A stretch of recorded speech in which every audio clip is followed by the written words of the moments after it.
Hi friends, పాతకాలం పద్ధతిలో chicken curry ఎప్పుడైనా ట్రై చేశారా? ట్రై చేయకపోతే మాత్రం కంపల్సరీ ట్రై చేయండి. మనం నార్మల్గా వండుకున్న చికెన్ కర్రీ కన్నా టేస్ట్ మాత్రం చాలా బాగా వచ్చింది. గ్రేవీ కూడా చాలా తిక్కుగా వచ్చింది.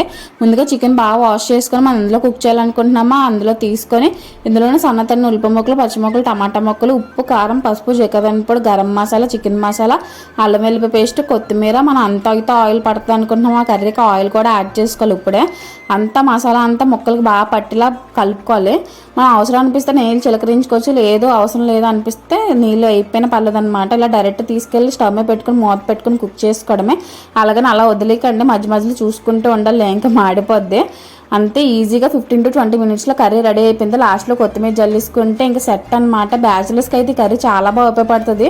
టేస్ట్ కూడా చాలా బాగుంది. రైస్లోకి, రోటీలోకి కూడా భలేగా ఉంటుంది. ట్రై చేయడం మాత్రం మర్చిపోకండి. Please like, share and subscribe మీకు సబ్బు యూట్యూబ్ ఛానల్ ఫాలో అవడం మర్చిపోకండి ఫ్రెండ్స్. ఒక లైక్ కూడా అలా వెళ్ళిపోకుండా మంచి మంచి వీడియోస్తో మేము ముందుకు వస్తాం.